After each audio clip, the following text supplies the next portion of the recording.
Welcome to the Times of Israel's Daily Briefing. I'm your host, Amanda Borschel-Dan, here with our editor, David Horovitz. Today is Monday, December 1st, day 787 of the war. David, thank you so much for joining me from our Jerusalem offices. Thanks, Amanda. Pleasure. Prime Minister Benjamin Netanyahu submitted a formal pardon request to President Isaac Herzog yesterday, seeking to end his long-running and really unprecedented corruption trials. So David will explain the potential viability of this move and the request blowback. And Qatar is accusing Israel of delaying phase 2 of the Trump peace plan. We'll hear all about this and more when we're back. Dani, because it was interesting. I was following this, of course, and here's the guy, a young man who's running on a platform of affordable housing and free buses and community grocery shops. And it's not that he's interested in geopolitics. He didn't speak about women's rights in Iran. He didn't speak about the Uyghurs in China. He didn't speak about the hunger in Sudan, by the way, a much larger tragedy than the one occurred here in Israel and Gaza. But he was really, really persistent about talking about what is happening in Israel. So it's not that he's a humanitarian or somebody who's really preoccupied with geopolitical problems. He was just focused on us, and therefore we have a name for people who are focused on the Jews and what the Jews are doing. And therefore I was worried about the fact that he was elected and about the way he was campaigning about Israel and the Jews.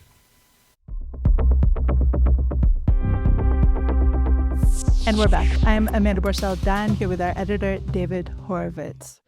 Dror Or, a devoted father and husband, was laid to rest next to his wife yesterday. They were both killed on October 7th, 2023, and Dror's body was released back to Israel last week under the terms of the ceasefire with Hamas. As we speak, the Red Cross and Hamas's military wing are commencing a search for one of the remains of the two deceased hostages that have not yet returned home. Now, on Saturday, Qatar's Foreign Ministry's spokesperson accused Israel of delaying the move to phase 2 of the Trump peace plan until the last two remaining deceased hostages are returned back to Israel. David, do you feel like this was a fair accusation?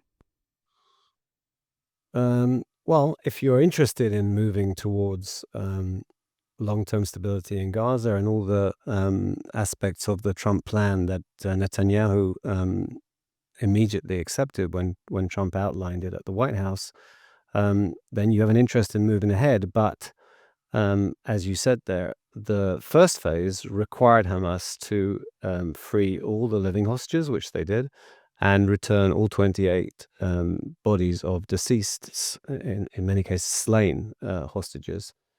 And they didn't do that, and they've been playing for time, essentially, and had claimed that they didn't have access to lots of them, and they actually released returned none of the bodies within the initial deadline.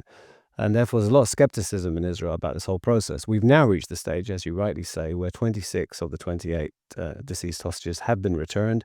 The other two are a Thai agricultural worker and an Israeli police officer who was killed on October the 7th. Both of them were killed on October the 7th. Both pronounced dead. In the case of Rongvili, his family has been told ostensibly definitively that he's dead, but they certainly don't accept that is the case. They haven't, I think as far as I know, they haven't received any incontrovertible evidence. And therefore, you have the prospect. I don't know. We were told often that basically Hamas or Islamic Jihad knew where all or almost all the bodies were. It's not impossible that in these two cases there might be a genuine failure to find the bodies. They may not know where the bodies are. I don't know one way or another, and we've been told things to that effect and things to the opposite effect. And therefore, if you want to move ahead, it might be that you need to say, okay, we'll continue to pressure Hamas and so on, but we want to move ahead. What Qatar is I think, indicating is that Israel doesn't actually want to move ahead, but Netanyahu signed up for the Trump plan. The Trump plan is intended to provide long-term stability in Gaza. So, we'll see how this plays out. But I wouldn't be dismissive of the notion that there could be genuine reasons why these last two bodies are taking longer to return, shall we say. I think what disturbs me about what the Qatari Foreign Ministry spokesperson is saying is that he's putting all the blame on Israel. And of course, the other side of the coin is that Hamas has made no moves to demilitarize, which is part of phase 2 ostensibly. But you would expect that there would be some kind of groundwork being laid if Hamas indeed does want to move to phase 2 as well. Well, Hamas doesn't want to return to war. It doesn't want Israel to restart an intensive campaign and so on. But as you rightly say, not only is it giving no sign of disarming, it's giving every sign that it does not intend to disarm. And again, therefore, I'm coming back to if Israel sees its interest in proceeding, Hamas disarmament was not phase 1. The Israeli withdrawal was part of 50%, 47% Israeli withdrawal was part of phase 1. And therefore, we're in this kind of limbo where Hamas isn't disarming and Israel isn't controlling Gaza and isn't, broadly speaking, is not attacking Hamas. And you might argue, never mind what Qatar has to say, that it's an Israeli interest to try to move to the second phase. And then if Hamas, is not prepared to disarm, then it will be Israel that's saying, don't blame us. The core of this phase is we need to demilitarize Gaza, and that starts with Hamas being disarmed. That's what needs to happen. So you might think that it's an Israeli interest, is what I'm saying. Okay, so let's talk about Israel's interests. And yesterday, 6 years after he was indicted on charges of fraud, bribery, and breach of trust, Prime Minister Benjamin Netanyahu formally submitted a 111-page pardon request to our President Isaac Herzog, seeking to end his long-running corruption trial. So it's a very confusing subject. And David, I think let's just start somewhat at the beginning and go over the charges one more time for our listeners. Well, he's on trial in 3 cases. All 3 of them carry charges of fraud and breach of trust, and one of them carries a charge of bribery. I would note in that context that the judge's panel has indicated that it's not particularly persuaded about that particular charge, the most serious of the charges. But the others, I don't think the court has indicated that it doesn't think that they are serious. And they relate to efforts to control media and the alleged acceptance of illicit gifts. The case has been running for, the trial's been on for more than 5 years, with a long way to go. Netanyahu has consistently denied any wrongdoing and asserts both that the charges are unfounded and that the very process by which he was indicted was illegitimate. And what's striking about his pardon request is that and the accompanying letter and video statement by him, not just what his lawyer submitted, is that Netanyahu in that request, in that formal request for a pardon, continued to deny the charges, asserted that the trial was proving that they were empty, reasserted that the whole process by which he was charged was not legitimate, and you made that nice transition in talking of the national interest and asserted that pardoning him, it was almost as though he was saying to the president, I'm encouraging you to do Israel a favor. My interest is seeing this through to the end because I will be acquitted. But, if you want to help heal Israel, he said things like, there are rifts in society. This trial is one of them. I'm paraphrasing. And if I'm pardoned, I can help lower the flames. One might argue that he has been perhaps central to the divides in Israeli society.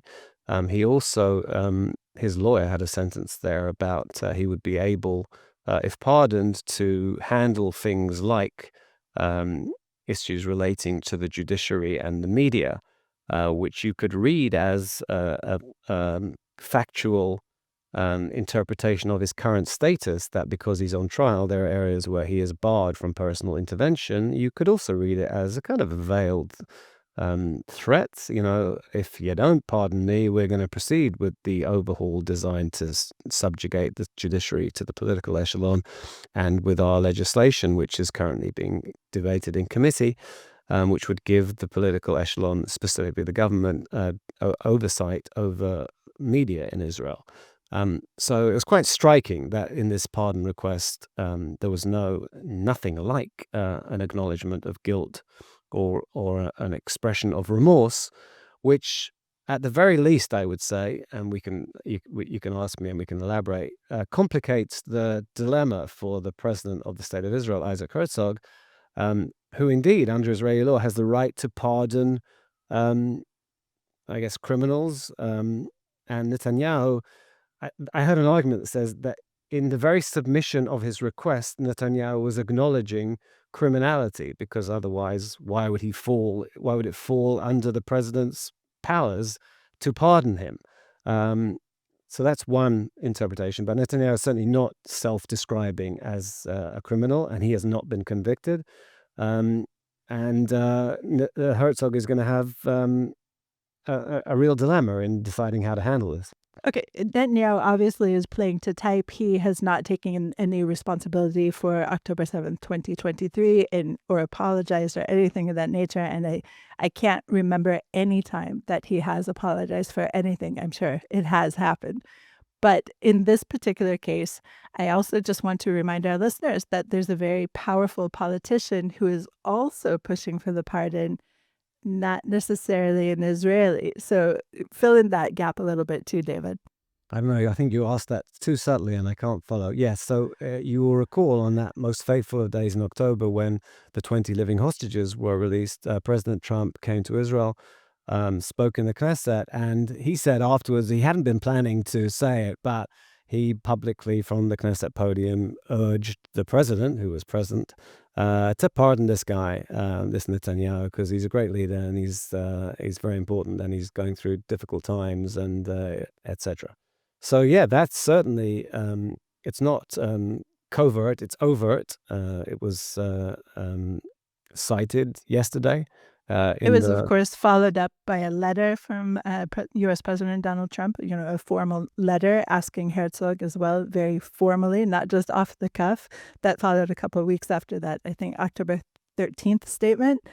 But I guess the biggest question that we all have is this argument that were Herzog to pardon Netanyahu, this would undermine the rule of law, because apparently it is in his powers to do this.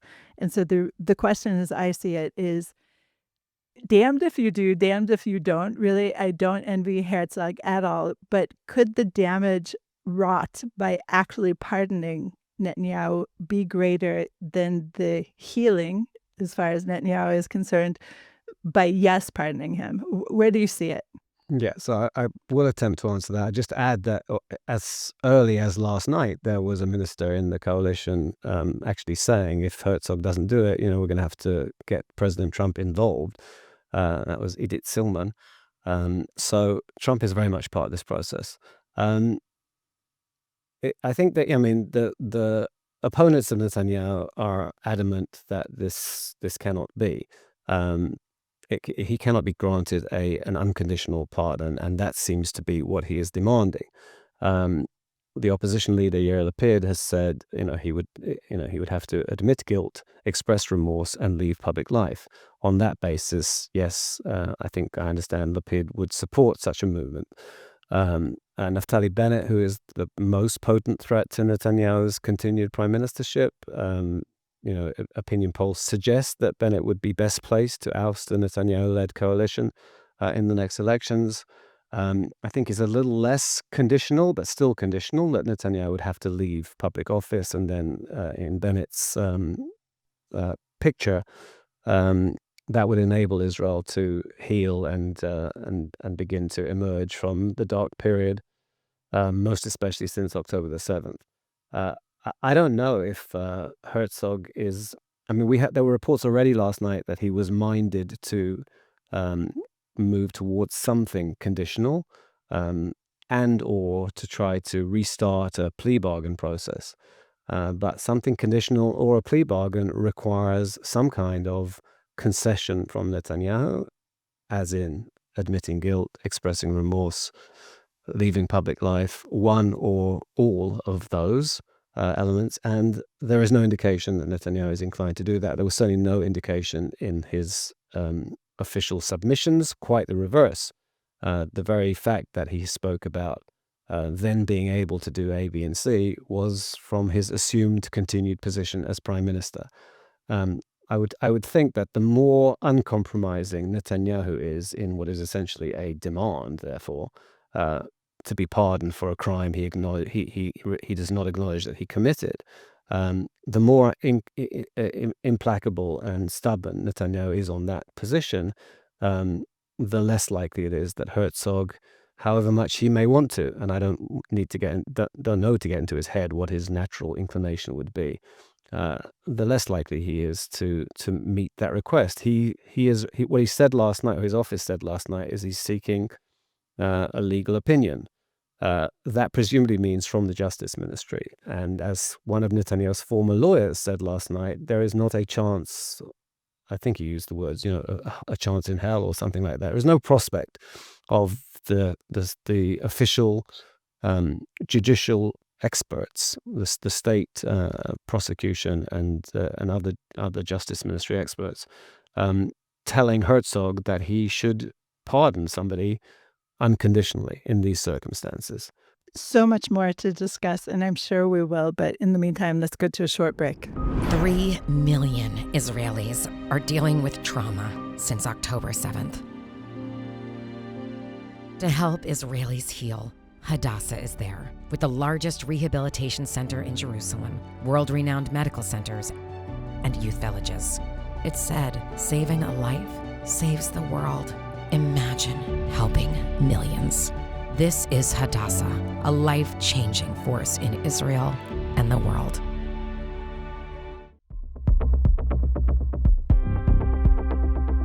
And we're back. I'm Amanda Borschel-Dan here with our editor, David Horovitz. So I am going to ask some more of these questions about this pardon. And David, you mentioned kind of fleetingly this idea of a plea bargain. And I just also want to remind our listeners that this has been in play. And we heard reports, I can't remember exactly when, about a month ago, that former Supreme Court Justice Aaron Barak was at one point trying to press for a plea bargain in the Netanyahu case. So can you fill in the gap here a little bit too? Yeah, it's former Supreme Court President Aaron Barak, who for a long time it's resurfaced again periodically, but Barak has made it completely clear that he has been encouraging this. He's even tried to mediate it at certain points. But again, like everything else we've talked to, a plea bargain implies a bargain, right? Somebody makes concessions on both sides. And, the talk had been at some point, well, obviously the bribery charge, maybe that will be dropped.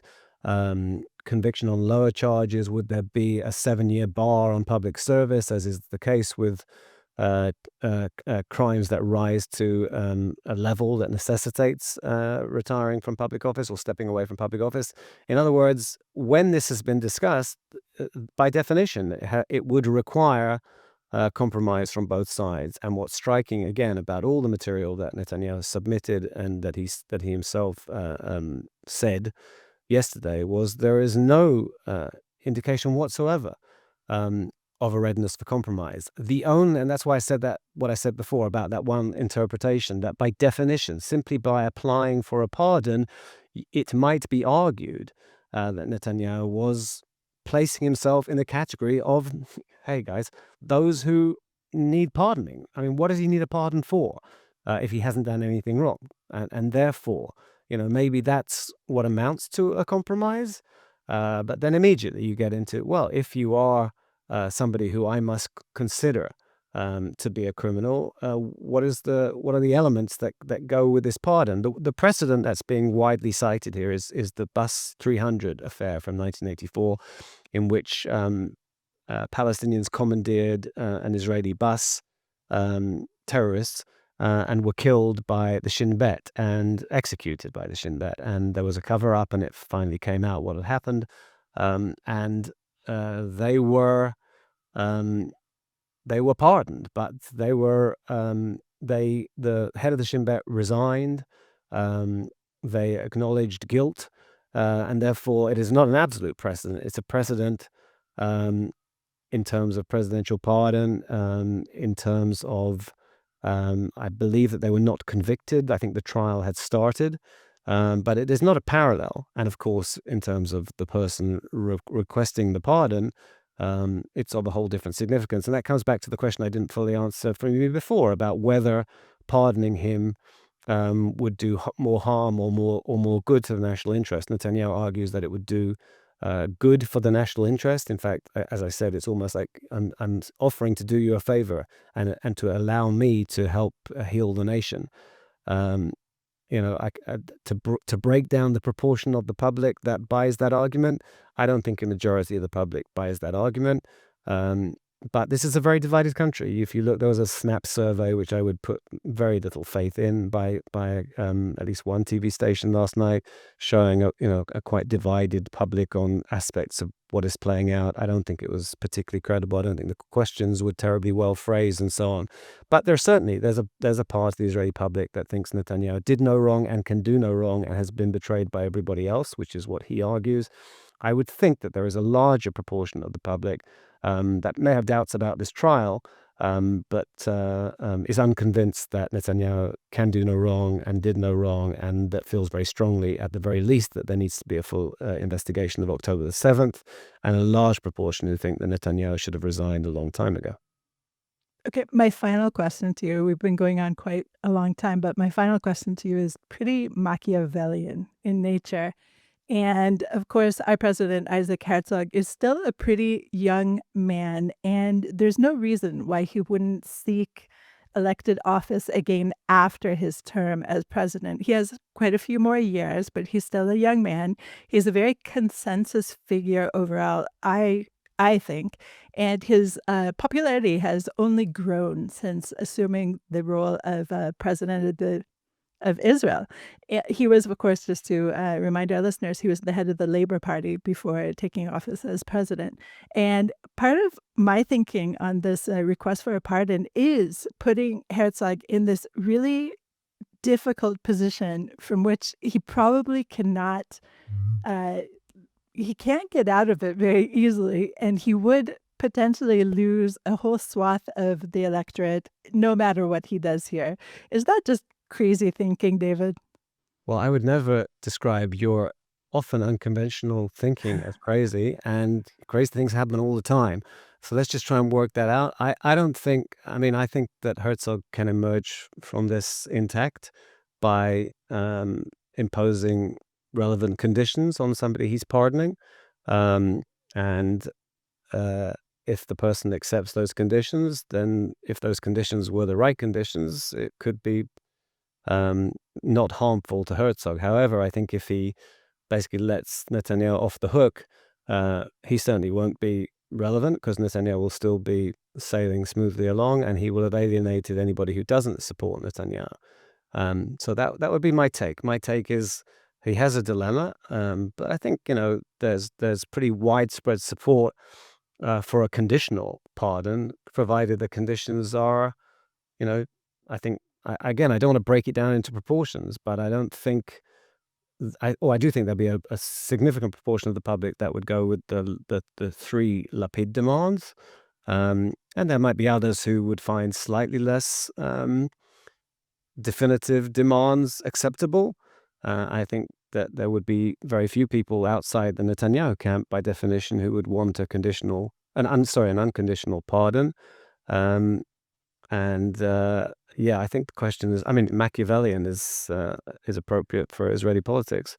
But the notion that if he gives Netanyahu an easy out, that this will benefit Herzog, I don't think that's the case at all. It would benefit Netanyahu, and it would lose support for Herzog.